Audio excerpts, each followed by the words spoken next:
Welcome to Insights from Malone University. For the next few minutes, we're going to chat with a member of the Malone community about a relevant topic for the year we are living in. It is our goal to help you know the heart of Malone better, and also to help equip you for a future of lifelong learning and service to your world. Today's guest is Jason Moyer. Jason serves as the Director of External Partnerships and Strategic Communications at Malone, and he's been with us since 2012. He's also an associate professor who's passionate about helping college students find meaning in their life's work. So today we're going to talk about vocation and calling and resources available to students to help them prepare for more than just their first job. Welcome, Jason. Thanks for having me, Connie. We're glad you're here today. It's good to be with you. So I'm just curious, when you were a kid, what did you want to be when you grew up? I called my mom on this question, Connie, because I was not sure what I wanted to be when I was a kid. And my mom told me that I wanted to play video games. She also told me that I wanted to be a professional soccer player. So those are both pretty exciting careers, but I like what I do now, but those are pretty great, you know? Well, they're very different from each other. Yeah, absolutely. You could have made both fly, started juggling them. You know, I still play soccer, and I still play video games. All in moderation. Exactly, all in moderation. That's See, right. we don't have to give anything up. You just balance it. That's right. As you started to mature, and as a young adult, how did you start to understand that life generally doesn't run linearly? You don't go from point A to point B. I want to be a doctor, and I became a doctor. For most people, that's just not their story. That is not their story. That is not the story that like 60% of people have. In fact, that many people don't go into the career that they have a major in college sometimes. So that story is not linear very often. I went to college as a business major, and my parents were like, hey, you should be a business major. And if you're a parent watching this right now, you might be saying that to your kid. But I got to tell you, even if you're not a business major, which I wasn't, you still have a great many opportunities in your life and career. So when I got to college, and I went to college at a small school, similarly sized, I should say, to Malone. And it was a Christian school too. And the thing that shaped me there, and that's what we offer here in really robust ways, is one-on-one mentoring to help you figure out like how to connect those dots. Sure. You want to find something that gives you purpose and gives you meaning in your life, and gives you the kind of money that can sustain a career and sustain your household and these kind of things. And so, like, making the connections there, it's hard to find that path sometimes. And for me, it happened. I walked in. I didn't know what I wanted to do. Like I said, my dad was like, be a business major, right? And so I walked in, and I was like, I don't really care about this, but I was told to go to college. There was one teacher, and I had her in my sophomore year of college, and she pulled me aside after class, and she said, you have a lot of gifts in this particular area. Mm. And you should follow a career maybe in this particular area. So it took that, for me, it took that intervention by someone who cared for who I was as a person and was willing to tell me, you know, go in this direction. Someone who had more life experience, a little bit more of a, say, 15 or 20,000 foot view, and saw what you excelled in. And probably talked to you about transferable skills. That's right. You're not just learning one skill type for one specific trade. That's just not how our world operates now. Absolutely. But this person helped you think bigger than that. Absolutely. And so you enter into like reading and conversation and learning skills as well. And that leads you into so many opportunities that you can't even predict when you start out your journey, which is the real challenging part of it, to imagine that, like, is this going to work out right? It will work out right. Like, you just have to lean in and find a mentor in your journey. That's my experience anyway. See, and here at Malone, we believe that God's hand in our lives has the ability to move those pieces and to help us when we don't know what those next pieces are. Mm-hmm. He ultimately does, and he helps us to shape that. So in Christian circles, probably tossed around at the school you went to, and we certainly tossed around here the idea of calling, which is not language that's used everywhere. Like calling or a purpose for your life. Can you talk about what that means a little bit more, like razor focused? Yeah, absolutely. And we do a really good job at Malone, like an extra good job at Malone at mentoring and thinking about calling. Calling, Connie, you play a variety of roles in your life. Whether those roles involve your family, whether they involve your work life, whether they involve your church life, or whether they involve your engagement with your church community. So you play a lot of different roles, just like I do, and just like people who were preparing for life after college will. And so in all those roles, when we think about calling, we think about what kind of person are you going to be in all of those roles? What does it mean to find purpose and meaning in your life as a mother or a father or a sister or a brother? What does it look like for you to find a life of purpose and meaning as a member of your community, as a member of your country, as a member of the world, as a global citizen? What does it look like for you to find purpose and meaning in your profession? And typically when people say calling, they're like, think about profession, but it involves all of these aspects of your life. And so at Malone, this is cool. So at Malone, when you say what gives us purpose and meaning in all of those roles, we come back and say, you know what? It's when you're the type of person who's willing to serve others in those roles, who's willing to say, I'll go the extra mile to help you in this particular thing. Or if you're a student and someone drops their books in the hallway, you're willing to stick your hand out and help them up. And then in a COVID context, maybe put hand sanitizer on your hand. But you're the type of person who, in all your roles, you're called to be a servant to others. And that will give you the purpose and meaning. And that's where I rest my faith in, that kind of thinking about what calling is. So that's why giftedness, as your mentor talked with you about, that you have these gifts that aren't necessarily related to a specific academic discipline, why they can transfer into calling in so many different ways. You can use your personality, for example. If your personality has a certain giftedness to it that can transfer to your service on a Sunday morning in a church community as easily as it was transferred to Monday morning at your job. Absolutely. That all of those things are kind of fluid. Absolutely. And so that's why my mentor in college took me and put me on a board of a magazine when I left, or recommended me for a board of a Christian magazine when I left college, because they knew, even though I was just out of college, they knew that I had giftedness to serve that church magazine in a particular way. And we all have these gifts. And we all have the possibility to take our gifts and in all these roles find purpose and meaning in our life.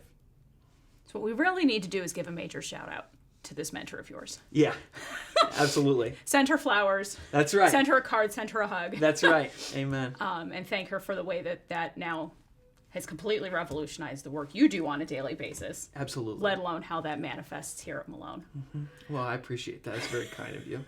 So for many students, when they're getting ready to choose a college, they're thinking about choosing a major so I can get a job, because I don't want to live at home with mom and dad forever. Yeah. We choose to look at that at Malone, like at the next level as well. And we talk about vocation, another buzzword that folks may or may not be able to define if you were to ask them. Could you talk a little bit about why this is about more than just finding a job, and how vocation and calling connect? Absolutely. Well, I mean, I see vocation, the vocation that you're entering into, as really a nice and compatible extension of your calling. It's just one of the sites at which your calling takes shape. Okay. And so, I mean, my answer is going to be pretty similar there too. In this robust conversation that we just had about calling, your vocation then becomes like the career that you take out of that. Now, when the exciting thing is, when your university education prepares you for both the expectation that you'll have a purposeful and meaningful life in all the roles that you play, but also that you get the tools, the practical tools that you need to take the next step to your career. So things like, I mean, and those practical steps that we provide are like, we want to know who you've been created to be. Okay? So you can come to Malone. In fact, even if you're not a student here, you can take this tool. We're happy to give you this tool before you come for free.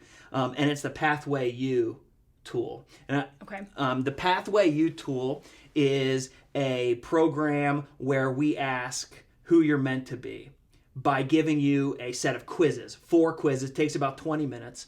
And in those quizzes, what happens is you get a sense of what your workplace preferences are, what your personality is like, and a number of other classifications. The cool thing about that is that the tool works like this. It's been used to test a large sample of people who have found purpose and meaning in their careers, and it's categorized them psychologically, and then it sees where you would find purpose and meaning based on who you are as a person. So it's a really cool tool, and we're happy to connect students to that. We use it for our students. That's one of the practical things we use to connect students to jobs. Another one is one-on-one mentoring. So like I was just talking about with my personal experience, right? We do that right when you get to college. We do a better job than I experienced in college. We do that right when you get to school. Your academic advisor will spend time with you in the first month you're on campus to start building that relationship with you, so that, because that mentor, that person has a network, a job network that they're connected to. They have expectations for your professional achievement. They have education that they want to provide you to help you get there. They have a number of tools. They also have advice on how to do an interview and a resume, right, that they can give you. So that's another practical tool we use in mentoring. The third practical tool that we use is about training you in those practical tools of job seeking, like, for instance, resume writing, interviewing, and those kind of things. We want to make sure that you're polished when you go on the job market. The most important thing that we do in terms of practical tools for job seeking is require every student to have some practical experience on their resume when they leave. So if you're a business major, that's an internship. Right. If you're an education major, that is you're in a classroom in that kind of context. But for every major, no matter what degree they're in, they're going to have something on their resume before they leave college that says, I have practical experience working in this area. And I got to tell you, that is where the rubber hits the road for hiring for immediate employment after graduation. So you need that piece too. I know that. I'm a parent. I want my kids, when they leave college, to have immediate employment after graduation. Well, it's true. If you start to gather those experiences in the safety net of a college environment, you naturally and organically grow from that process. So the more you do mock interviews, the more times you go through your resume, the more natural it's going to become to you, as opposed to an entry-level candidate seeing an employer for the first time who hasn't had those. Of course, that person is going to be a little bit unnerved by the experience and is not going to come off as polished as those who just happen to have the preparation. So there are lots of complexities to this that we help students with all the way through from their first year to their fourth year.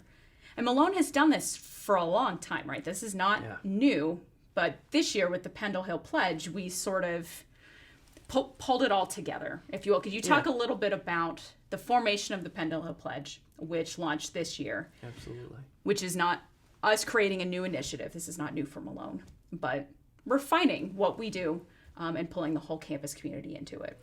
Yeah, and the Pendle Hill Pledge is a super cool new way of talking about something that we've done for quite a while. Now, there are some cool additions that we've made to it as we brought it all together, like you said. Sure. But Pendle Hill Pledge is essentially a program that's devoted across campus for every student who comes here to follow them and say, who are you meant to be?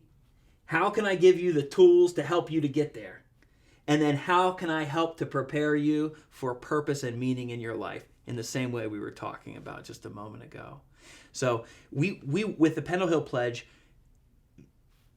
it's connected deeply to our mission as an institution. Mm-hmm. Pendle Hill comes from a Quaker, the origins of the Quaker movement, and we have this background in the Friends tradition, which is a denomination, the Evangelical Friends denomination. They find their home in history, rooted in an event that happened in England on what's called Pendle Hill, where there was a sense of calling received about who a person was meant to be. And we want that experience to happen for everybody on our campus. And it can happen in big ways, and it can happen in small ways, but we want everyone to have that sense of calling and purpose as they head into their vocation. So the Pendle Hill is a program. One thing, but I want to emphasize, one of the unique, really practical aspects of the Pendle Hill initiative is that every person leaves with practical job experience before they leave college. And as a parent, that's what I'd be looking for in a college experience. I wouldn't want to enter a program that didn't include some resume material that my son or daughter could leave that place with and point to it on a resume as they get interviewed by an employer. So, I mean, it's a rich connection point between our mission as an institution, stuff we've always been doing in terms of service and vocation, but also an emphasis on the practical skills and the practical training and job preparation. I like that you tied in service there at the very end, too. Yeah. It comes to my mind as like that one last thing that Malone has done for a long time, that Malone graduates are known for, their service in the world. I mean, even as we all experienced shutdown this spring, it was really interesting in our roles to see where Malone graduates were serving in hospitals and local newspapers, and there were hubs everywhere where we could look at pockets of Malone alumni making a difference in the moment. No one trains for a pandemic necessarily that way, and you just see them come to action. How are those values of service instilled by the members of our community as one piece of this now very intricate puzzle? Yeah, that's a great piece of who our students become through their experience here.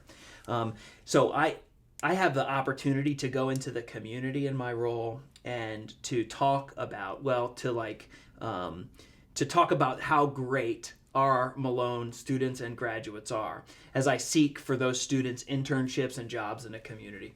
And the thing that I tell everybody that I meet in that role that I have is that our students are excellently trained in their academic areas, but more, they're the type of people who will go the extra mile for those who need it.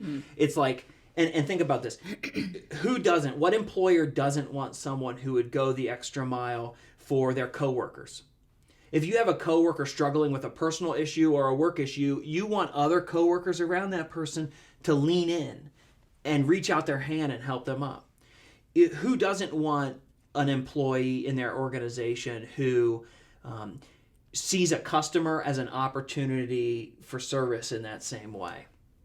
And what employer doesn't want their employees to be the type of people who on the weekends volunteer at X organization or serve on the board of X organization? These are the kind of people that employers want to work for them. And service for us comes from this deep sense of wanting to follow Jesus. Right. Okay? That's where it comes from us. But it on the job market, it's a really practical thing too. It can be a really practical thing too for people. So students learn this in a number of ways. They learn this through, studying scripture, thinking about how they can develop themselves in our spiritual formation program and mentoring relationships there. They also develop it in the classroom. So there are teachers many teachers on our campus who will teach through service projects. Okay, they'll create service projects in the classroom that will teach about the subject matter, but they'll be service projects for an organization in the community that needs volunteers, essentially. So that way it happens. Athletes.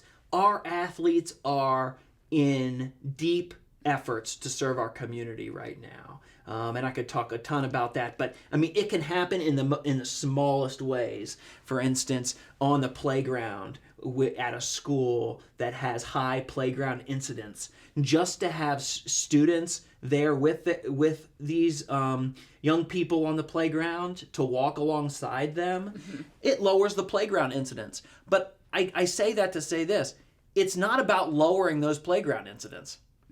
In the end of the day, we want our students to do that because, well, it lowers the playground incidents, but also it changes the character of our students. When we serve, I mean, sometimes it's for an afternoon. And the impact of that might just be small and practical, but there's a lifelong impact as it shapes the person who's doing it. And that is the beautiful thing about a culture of service like we have on our campus. Through acts of service, we refine who we are in our characters, and that's a beautiful thing. And then we take that forward, and that ripples into communities, churches, and worlds. Our different parts of our world that our graduates live in. It ripples out. It's a kind of ripple of hope in those spaces. And it's great to be a part of a mission that we're a part of here, doing that kind of work. And it seems to me that that's the piece that's lasting for our graduates. And as you ask them, excuse me, about their favorite Malone memories or the moments that were meaningful, if it's not an interaction with a faculty member, it's a service project or study abroad or whatever, where they can actually articulate on the other side of it how their character was refined and the fact that it occurred in community. And they probably are still in communication with those members of their community. They became their people. And, if you find the right college community, your college people are kind of your people for life. Yeah. And your faculty members then become your friends. Yeah. And you can still, X number of years out of undergrad, be able to say this person made a meaningful and lifelong change in my life. Amen. Which is really beautiful. So if that's not a sell. That's right. Hey, that's great. For this model of education, is something that works. It's a different model, and it's the sort of model that takes a longer form story and conversation like this to talk about and to tease out. That's the kind of thing that you can't get out easily in a 15-second Super Bowl ad. You know what I mean? So we didn't want to do it that way. We wanted to do this. That's right. We thought about that. For those who hang on for the long form. That's right. Hopefully there's reward at the end. That's right. Well, here are a few questions that we ask everyone who comes on. And these are just for fun. Okay. What's the first word that comes to your mind when you think of Malone University? Friends. And I say this personally. I could have said welcoming, mentoring, or serving. I was waiting for it. But when I think about it personally, I think about the connections I have to individual people in this community and the lifelong friendships that I have here that were formed in my work here, in my life here. And I live like 2 blocks away, so my friends live 2 blocks away, so it's all very much of a great supportive context to be and to live and to raise a family and this kind of thing. What's your favorite spot on Malone's campus?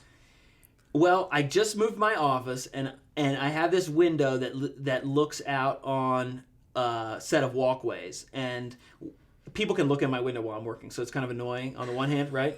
But I keep my window open, and during this COVID-19 season where we need to remain socially distant, right? Mm-hmm. I can have meetings through this window, and I love it. This is my favorite spot on campus now because people randomly will just come up to my window and we'll just talk. We'll have like a 10-minute meeting. That's awesome. I love it. And you get fresh air while you do it. You got it.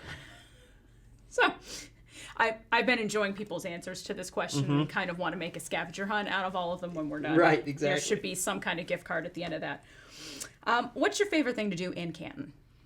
My favorite thing to do in Canton is ride my bicycle around. I have this sweet little fixie, and I cruise around the streets of Canton, go downtown, drive around on the streets, and that is a great liberating joy in my life. A lot of sweet little houses that they all have their own distinct character. Mm-hmm. Probably a great way to clear your head. It is. It's fantastic. And there's always people downtown. There's the Hall of Fame piece that's downtown, but there's a rich segment of art downtown. art community downtown, lots of art galleries. There are lots of cute restaurants downtown and this kind of thing that I used to like to stop to at before COVID-19, right? But I love to drive around and check it all out, see the people. It's a city, but it's not too big of a city, and it's a great place to live. I really enjoyed it. What's your favorite Malone tradition?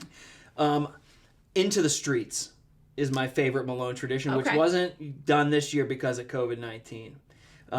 But it's an opportunity for our first year class to get in vans and go into the community and do service projects right away, because what better way to instill that ethic in people than to practice it right from the start. Even before the first day of class. That's right.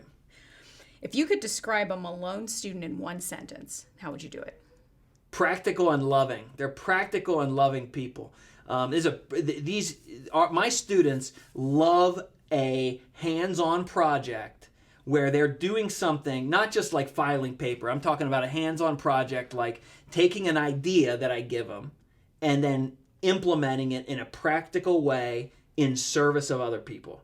Okay? So, and when they do that, they just have the greatest time in a classroom, because I believe we have all kinds of people here, but there's this beautiful core that's formed around, in my experience anyway, around being someone who loves others and seeks the best from others and seeks the best in others and seeks to serve others, as we've been talking about, but also someone who's like, really practical and wants to get a job done.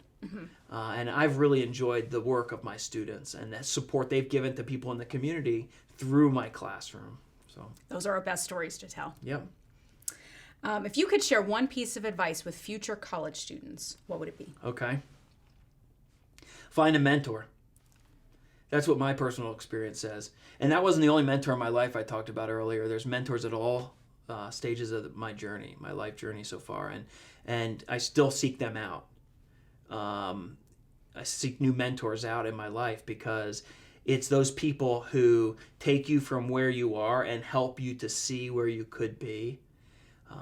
And that can be that will be, if you're a student here, a professor. That'll be a part of that. But someone from your community, someone from your church. Lean into these people. They have rich life experiences. Let them help you to see the world in new ways. Find mentors. It was a beautiful way to wrap that up. Hey. I don't need to say anything else. Thanks for having me. Jason, thank you for sharing insights from Malone University. Absolutely. And thank you for joining us. We look forward to our next conversation with you.